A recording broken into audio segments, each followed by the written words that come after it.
샬롬, 오늘은 5월 8일 목요일입니다. 오늘은 어버이날입니다. 누군가 어버이는 하나님의 대리자라고 하였습니다.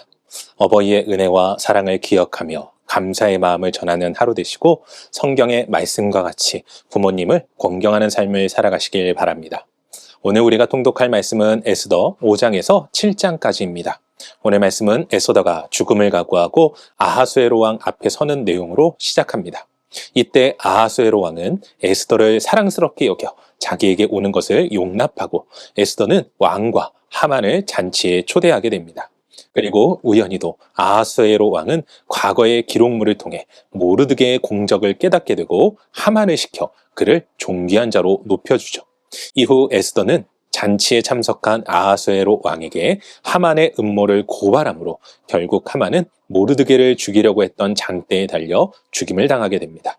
오늘은 이러한 말씀 가운데 에스더 6장 11절 말씀을 묵상해 보도록 하겠습니다. 에스더 6장 11절 함께 읽겠습니다.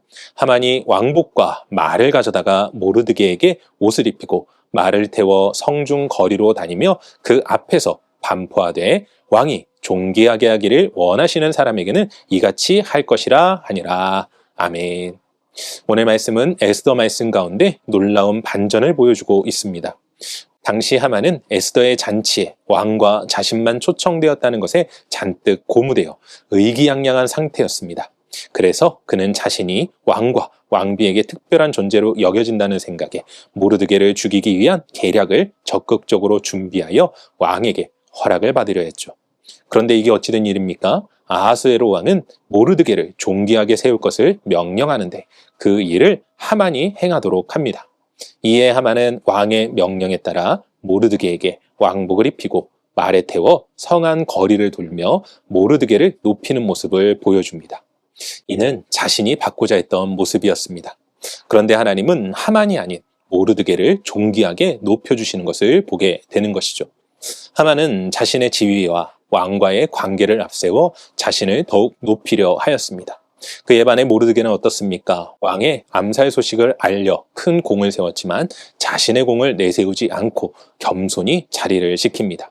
그런데 놀랍게도 하나님은 교만한 하만은 낮추시고 겸손히 자신의 자리를 지킨 모르드게를 높여주심을 보게 되는 것이죠. 사랑하는 성도 여러분, 솔직히 우리가 보기에 세상은 하만과 같은 사람이 성공하는 것처럼 보입니다. 하지만 기억하십시오. 하나님은 오늘도 우리의 삶을 지켜보십니다. 그리고 하나님의 때에 하나님의 방법으로 우리를 높여주십니다. 그러니 우리 모두 세상의 기준이 아닌 모르드게와 같이 하나님을 믿고 신뢰함으로 자신의 자리에서 정직히 행함으로 하나님의 역사하심 속에서 승리하는 삶을 살아가시는 모두가 되시길 주님의 이름으로 간절히 축원합니다. 기도하겠습니다. 사랑과 은혜가 충만하신 아버지 하나님 감사합니다. 세상의 지혜와 권력과 힘을 가진다고 하여서 우리가 높아지는 것이 아닙니다. 진정으로 우리를 높일 수 있는 방법, 우리가 높아지는 방법은 하나님을 믿고 의지하는 것입니다. 물론 눈으로 보기에 하만과 같이 자신을 높이기 위해 애쓰고 수고하는 자가 세상 가운데에서 성공하는 것처럼 보이지만 진정한 승리와 성공은 하나님의 때에 하나님의 방법으로 이루어진다고 확신한 모르드게와 같이 우리 모두가 주님을 의지하며 주님의 말씀과 뜻 가운데 겸손히 순종하는 삶을 살아갈 수 있도록 도와주시옵소서. 그리하여 우리를 통하여 역사하시는 하나님의 은혜 가운데 오늘도 살아가게 하시고 주님의 기이하신 은혜로 이 세상 가운데 진정한 승리를 경험하는 모두가 될 수 있도록 도우시고 역사하여 주시옵소서. 함께 하시는 주님 앞에 감사드리옵고 이 모든 말씀 우리 주 예수 그리스도 이름으로 기도합니다. 아멘.